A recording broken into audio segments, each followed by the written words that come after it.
એક જૂની કહેવત છે કે રાજકારણમાં કોઈ પણ કાયમી દોસ્ત કે કાયમી દુશ્મન નથી હોતો।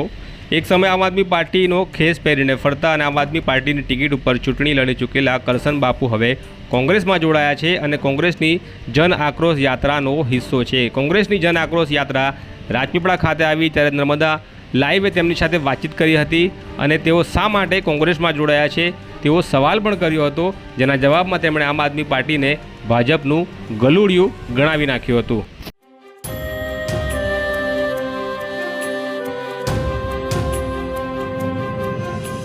લોકોની અંદર આક્રોશ છે કે લોકશાહીનું ક્યાંક ને ક્યાંક ભાજપ દ્વારા કતલ થઈ રહી છે।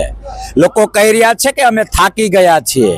લોકો કહી રહ્યા છે કે અમે એ દરેક વ્યક્તિને, દરેક ગુજરાતીને એના દાદાએ શીખવાડેલું છે કે જે જીભાનનો કાચો હોય ને એના ઘરનું પાણી પણ ના પીવાય। 14 થી આજ લઈને બીજેપીએ જે ફાકા ફોજદારી કરી, મોંઘવારીની વાત હોય, શિક્ષણની વાત હોય, આર્થિક સમાનતાની વાત હોય, કાળા નાણાંની વાત હોય, માત્ર અને માત્ર પોતાના સ્વાર્થ માટે ધર્મને આગળ કરીને એક એક ગુજરાતી અને એક એક ભારતીય નાગરિકને ગેરમાર્ગે દોર્યા છે।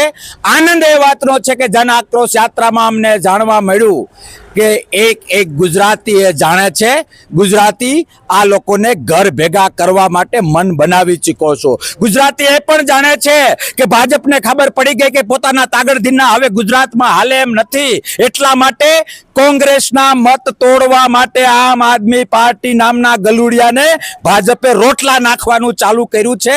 પણ આનંદની વાત એ છે કે સાચો ગુજરાત પ્રેમી, લોકશાહી પ્રેમી એ પણ જાણ્યો છે, એટલે ભાજપ પણ ઘર ભેગું થવાનું છે અને એનું ગલુડિયું જે ખોટી ખોટી વાતો કરે છે। તમારા માધ્યમથી મારે પૂછવું છે કે આમ આદમી પાર્ટીએ ગુજરાત માટે કંઈ કર્યું હોય તો એક લીટીમાં કહે, દેશ માટે કંઈ કર્યું હોય તો એક લીટીમાં કહે। તૈયાર ભાણું ખાવા આવે છે અને ગીતાજીમાં લખ્યું છે કે મફતનું ખાવું પાપ છે। એટલે તમારા માધ્યમથી આમ આદમી પાર્ટીના કાર્યકર્તા અને નેતાઓને કહું છું, પાપ કરવાનું બંધ કરો।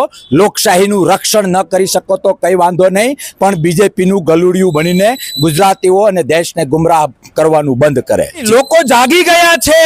આજ સુધી જે અંધારામાં રહ્યા હવે કોંગ્રેસના માધ્યમથી પ્રકાશ તરફ પ્રયાણ કરી રહ્યા છે અને તાકાતથી કહું છું 27 આવવા દો, ભાજપ પણ ક્યાંય જોયું નહીં મળે અને એનું ગલુડિયું પણ ક્યાંય જોયું નહીં મળે। જી।